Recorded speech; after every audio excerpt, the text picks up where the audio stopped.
The SEC, the best soap opera in all of sports. Billy Napier, Arch Manning, Hank Brown, blind referees, increased ticket prices to pay players. We'll discuss it all with Chris Phillips coming up right here on Locked On SEC.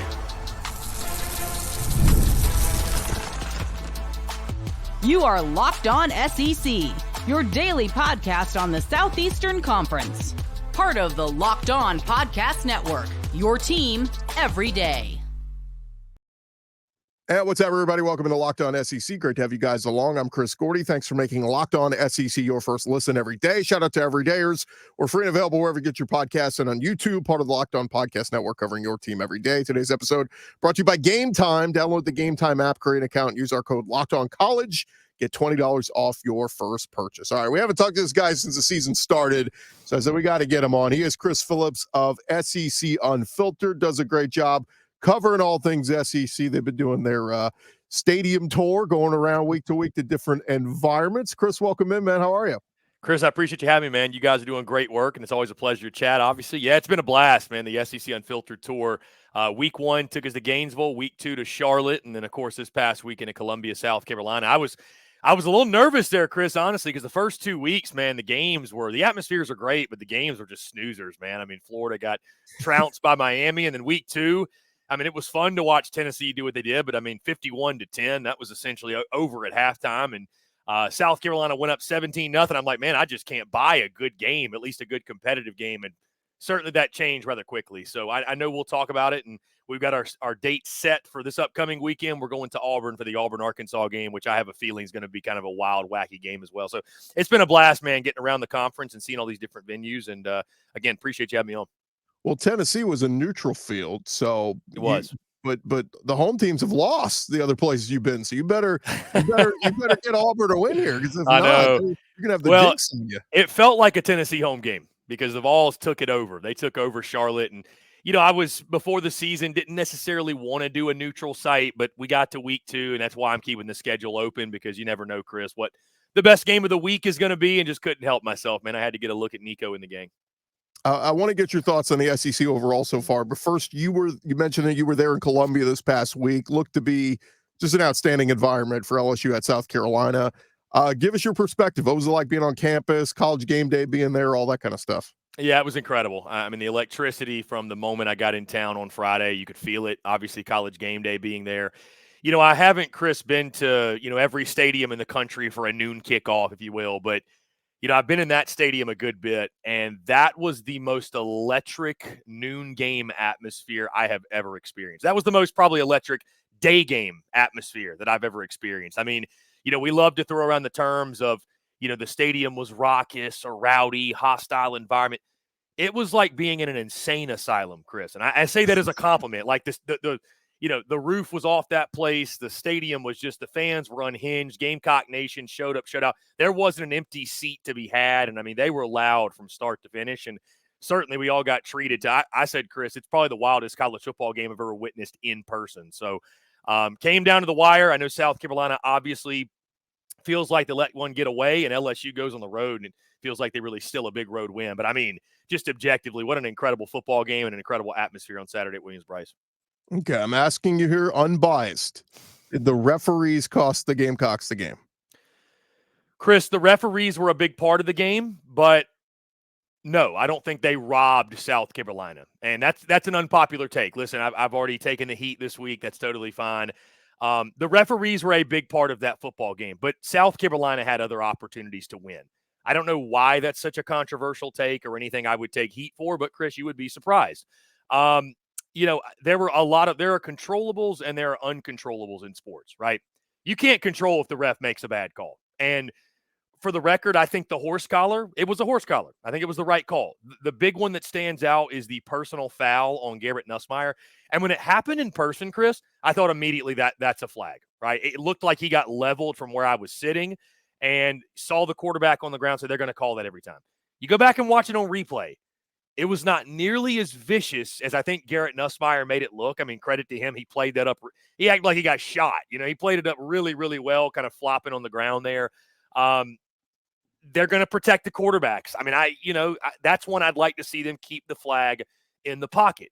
But let's remind ourselves, Chris, South Carolina still got the ball after that. I understand it took away a pick six. I understand completely. That changed the game.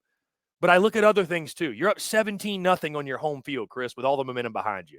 You botch the end of first half and end of game. That's 6 points left on the board. That's the difference between winning and losing, right? I mean, if we want to play the hypothetical game, Chris, we can say, what if LSU doesn't have a snap go off Garrett Nussmeier's face and he fumbles? What if they're able to convert on 4th and inches at the goal line? Like, we can do this till we're blue in the face. So I've had a lot of South Carolina people get really, really upset because I've simply had to take, Chris, yes, the referees were a big part of the game.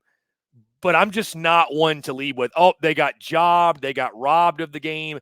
So many other things happened in that football game that were in South Carolina's control that they could have done differently or could have done better, and they would have won that football game. I mean, I look at more so Lenora Sellers going out for the entire second half is what cost in that football game, not to have any sort of a vertical threat with Robbie Ashford in the second half costing that football game. So, listen, I know it's really, really popular, Chris, for people, especially in Columbia, to play the victim mentality, the victim mindset, the woe is me. That's just not how I'm wired, Chris. And that's ticked a lot of people off this week, and that's totally fine. But we can all acknowledge the referees were not good. There was an offensive pass interference. That was a huge call in the game. That was a phantom call that I think was a bad call. But you still had opportunities to win, and you didn't. That is the bottom line, point blank, end of story. We can play this hypothetical woulda, coulda, shoulda all we want.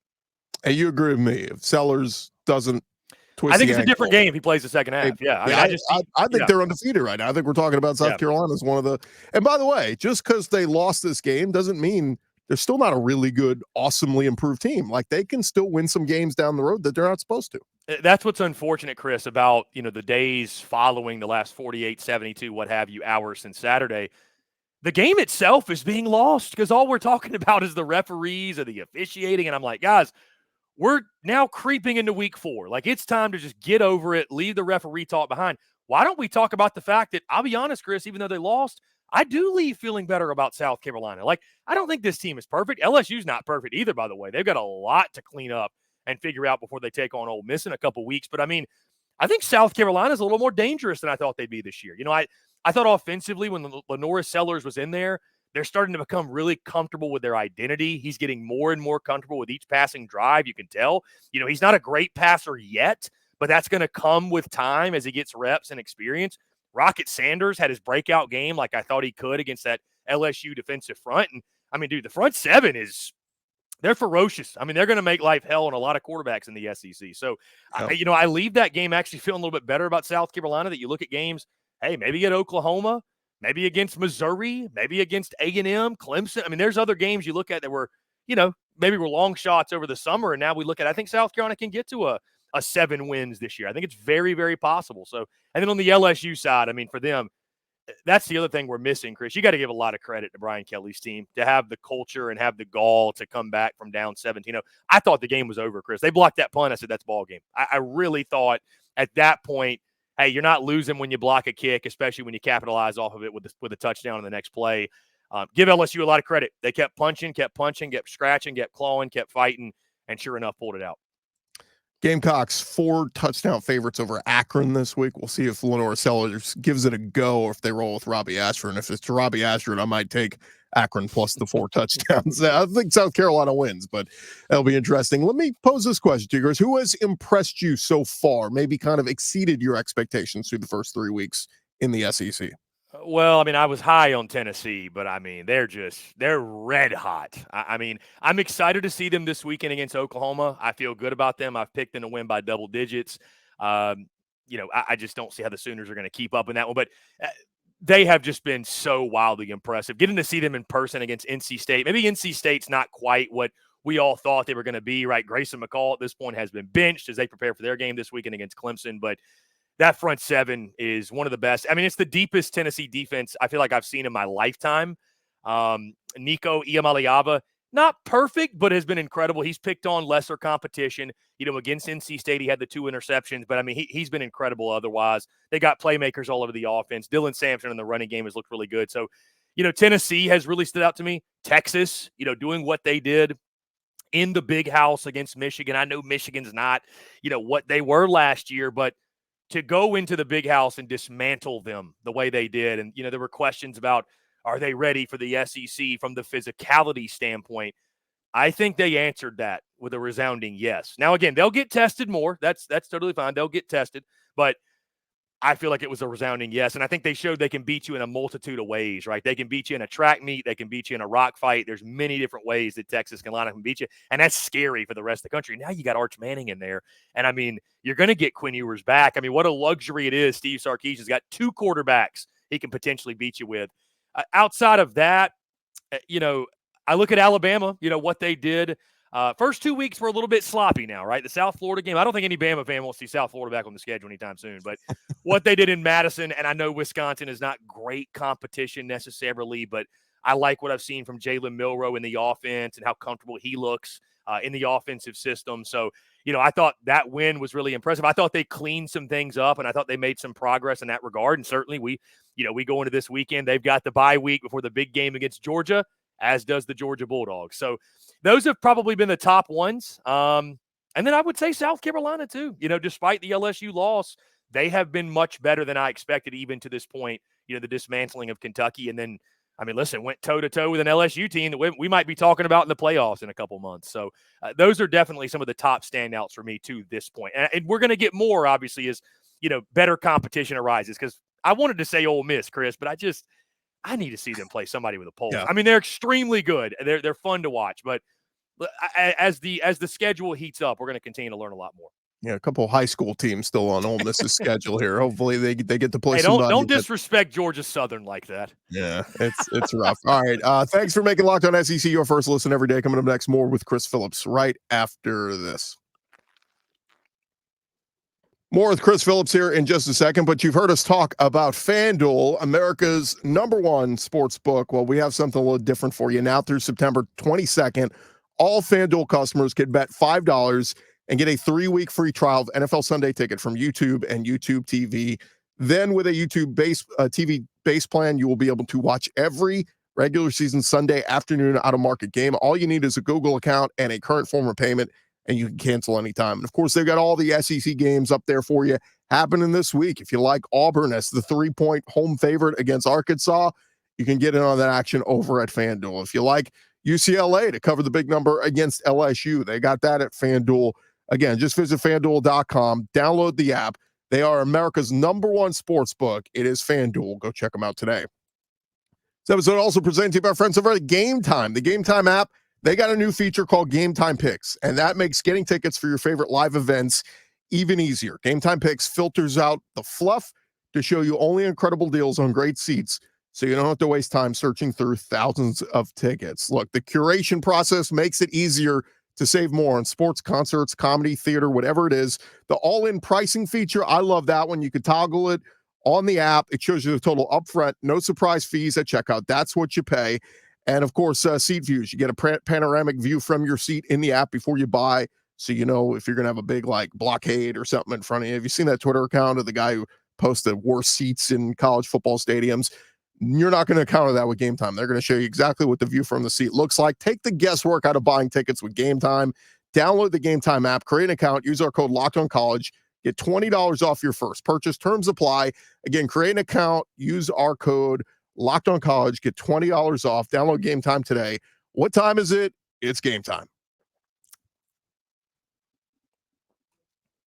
We continue here on Locked On SEC. And last segment, we asked Chris maybe who has kind of exceeded your expectations through 3 weeks in the SEC. Let me flip it on the other side. Who's kind of disappointed you through 3 weeks in the SEC so far? Well, Chris, despite taking the now #2 team in the country down to the wire, I say Kentucky. I thought Kentucky be an 8-win team. I was really high on the Cats coming in. I mean, the defensive personnel is there, right? We saw it against Georgia, but they're just atrocious offensively. I mean, I don't know what the disconnect there is with Brock Vandagriff. They haven't scored a touchdown, Chris, in over 2 weeks. They haven't scored a touchdown since the season opener. Last 2 games against South Carolina and Georgia, 0 touchdowns. Again, give them a lot of credit for the way they battle the Georgia Bulldogs, in Lexington and nearly won that game, but they've been extremely underwhelming.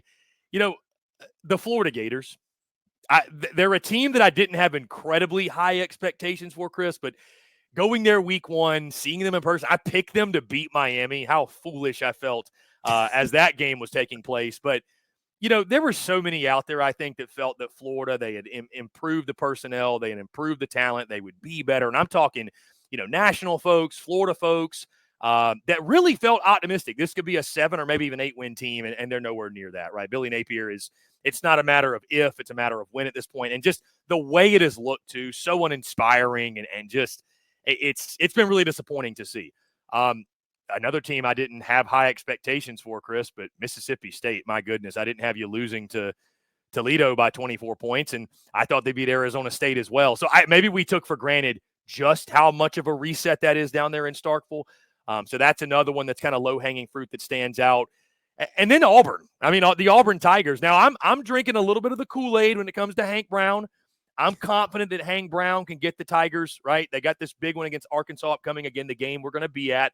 They've got the weapons, right? I always felt like a lot of my hesitancy to buy in on Auburn was my lack of belief in the quarterback position, and we saw that against Cal. I mean, to lose the way you did to Cal is just such a demoralizing defeat. It definitely makes this Arkansas game, and I think even the next weekend against Oklahoma, some of these start to feel like must-wins, because I think getting to that 8-win mark in year 2 at Hugh Freeze is really important. So, those are just a couple. Again, Chris, like we just mentioned on the flip side, some of these teams are going to start to separate and start to show themselves as we continue to heat up in the schedule. But certainly those are some of the top that have really underwhelmed me through the first couple weeks.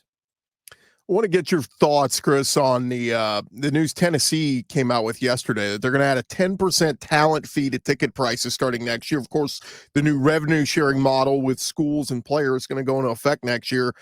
And from what I've heard is like a lot of schools, they're going to do it, but they're not like advertising it. This is straight up the Vols are just being upfront about it, going, we're going to go up on ticket prices because we're going to start giving some of that money to student athletes. And it's kind of interesting. It's a bold approach to say, you're paying more money. You're already paying to the NIL collective, but now you're going to pay more money for tickets because this needs to go to the students. I think most people kind of feel, okay, we're fine giving the money to the players, but it is putting more and more of the onus on the fans here, as opposed to, hey, maybe some of those higher ups trickle down economics. Like, how about you give up a little money instead of asking the fans for more? Well, Chris, the reception from Tennessee fans, that from what I've seen on social media and just talking to some folks, if you build it, they will come. And if you have a great product, they'll pay. I think fans are more than happy, or at least more willing to shell out their hard-earned money and shell out a couple extra bucks for tickets or what have you, if the product is really good, and the product is incredible right now in Knoxville. So, listen, even for a program like Tennessee, who they've got one of the best collectives in the country, and their fans do a fantastic job of funding the program and making sure the players are taken care of, you still got to get a little creative. And I think this is a great way to do it. And I have been really impressed, Chris, with everything from NIL to the branding on the field, which I guess is essentially NIL, to the renovations they're doing around the stadium, where they're kind of building essentially like a battery, like what the Atlanta Braves have, if anybody out there is familiar. I think Danny White and company have just done a great job of being at the forefront of all this. I think Tennessee, you could argue, has got the best athletic department in the country. And I think they're headed by maybe the best athletic director in all the country, in Danny White. So I think this is another example of Tennessee sort of being ahead of the curve. I know it's something where there will be some pushback, Chris. I mean, obviously, anytime prices are going up anywhere, there's going to be pushback. But at least at minimum, hey, you can feel good about, I think this is a good way, instead of just the collective kind of sticking their hand out and saying, hey, donate. I mean, you're already going to the game, and now you can kind of feel good, right, Chris, as a fan, that when you scan your ticket, I just helped out a Tennessee volunteer. So I think it's a really creative way to do it. Again, even in a place like Tennessee, where it's just a continued arms race, but you're still really high up, but it's still a continued arms race. You got to get creative with NIL, and I think Tennessee is doing a really good job of that. And especially, again, when you have the product to back it up, it helps immensely. I mean, there's some places where if they did this, it may not be received quite as well, but at Tennessee, I think it's a genius move.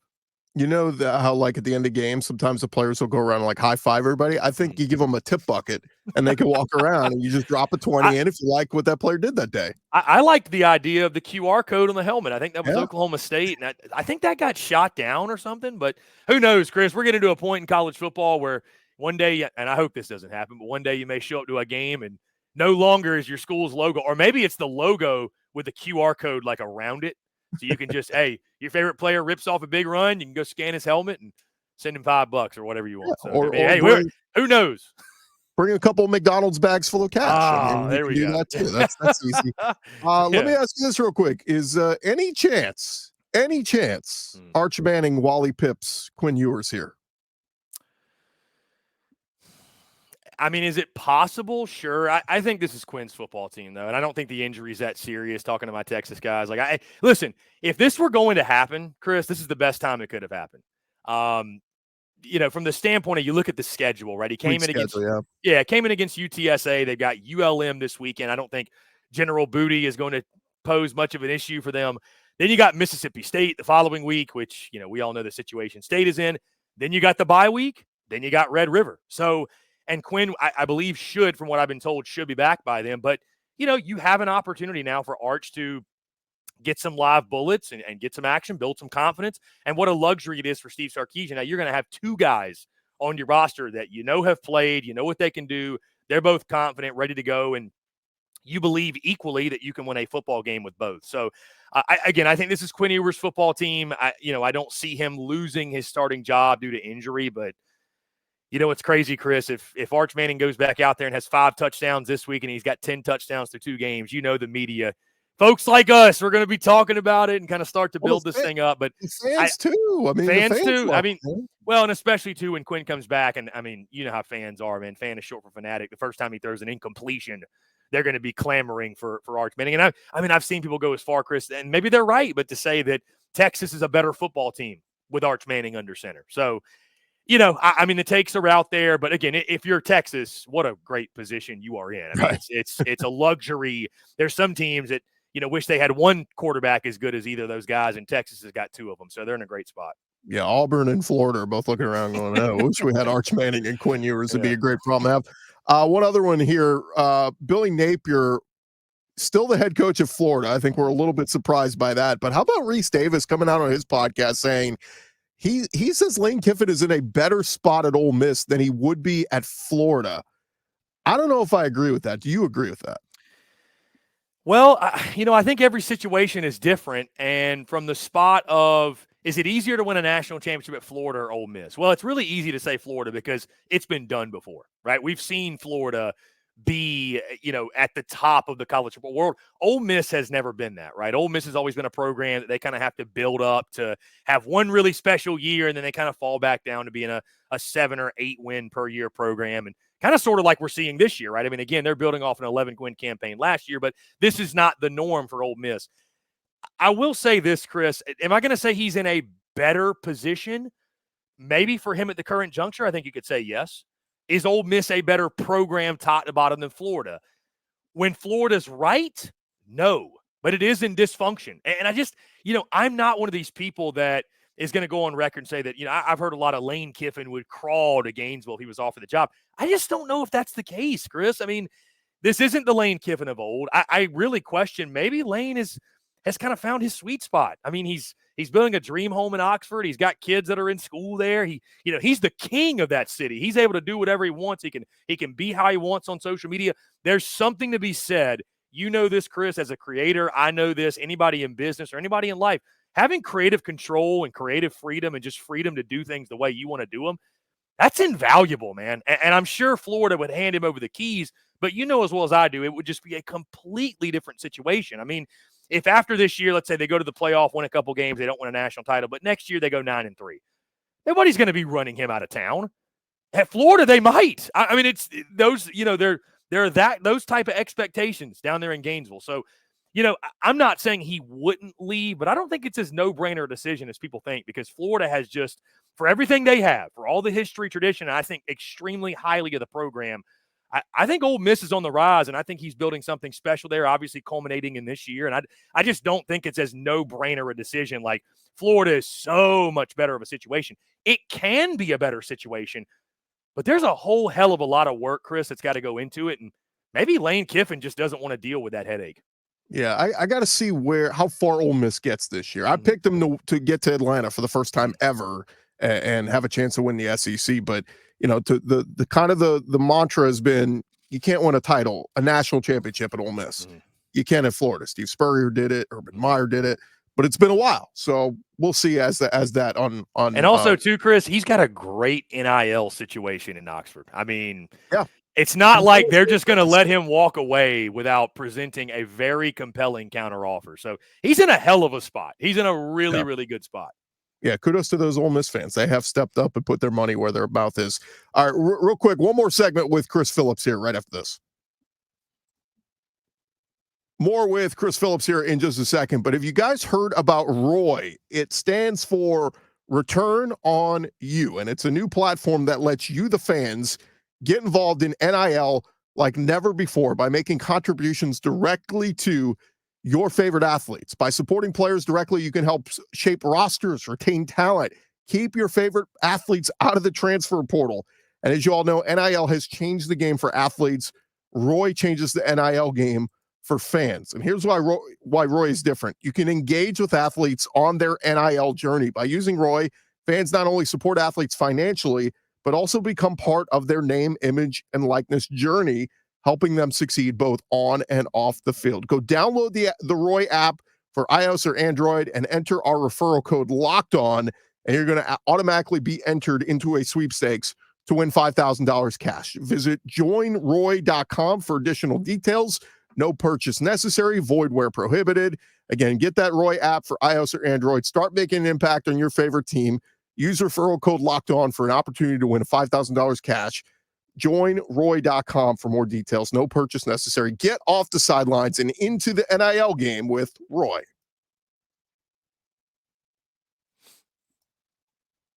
All right, Chris, wanted to keep you one more segment here real quick. Another rough week in the SEC in terms of matchups, but there are some intriguing games. Let me just get your quick thoughts on a couple of them here. Arkansas at Auburn. Tigers are a 3-point home favorite. Welcome to the SEC, Hank Brown. What's your early thought on this one? Arkansas's looked pretty good offensively. The Bobby Petrino experiment has worked out so far, but Auburn changing quarterbacks. Hank Brown looked good last week. What's the vibe on this one? Yeah, Chris, with all due respect to the game down in Norman and where College Game Day and so many others are going, I think this potentially is the most intriguing game of the weekend, hence why I decided to make the trip down there. I mean, you think about the storylines, Travis Williams, Arkansas DC, former Auburn player standout, is coming back home. You got Bobby Petrino against DJ Durkin. I mean, those are just two of the biggest names of the sport, right? Masterminds at what they do respectively. We got a brand new starting quarterback in Hank Brown. We've got a dynamic quarterback on the other side in Talon Green against an Auburn defense that I think he's going to be able to get outside of the pocket, take advantage of. I expect points in this game. I'm so excited, Chris, on a personal note, to experience Jordan-Hare for the first time. I've heard so many good things about how electric that atmosphere is, and I would expect it, obviously, to be raucous in this one.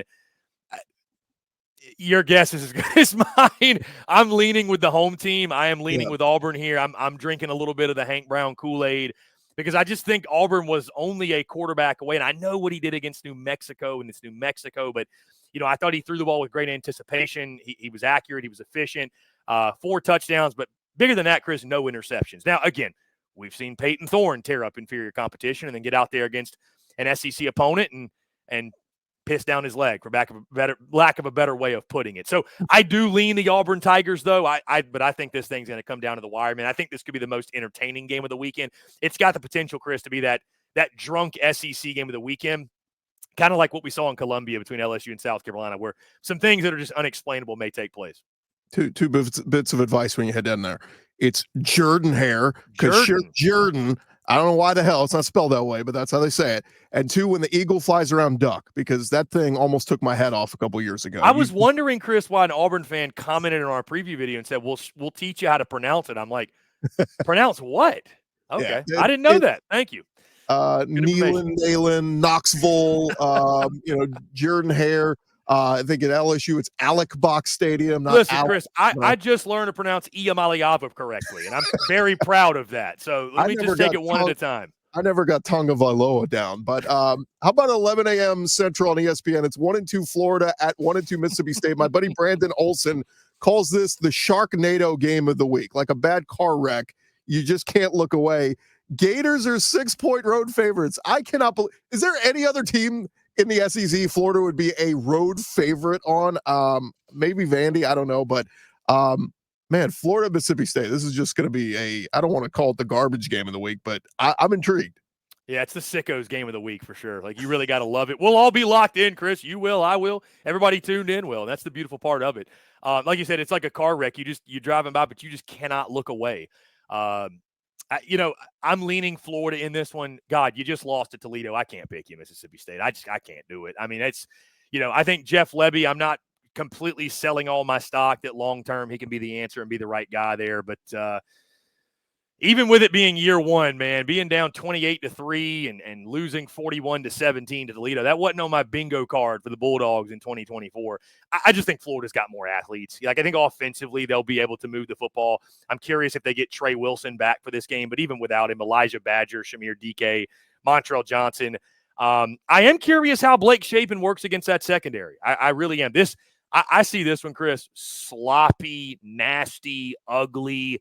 You're going to feel dirtier after you watch this game. You're probably going to want to take a shower after you watch this game. But I do lean Florida to get the job done. Do they cover?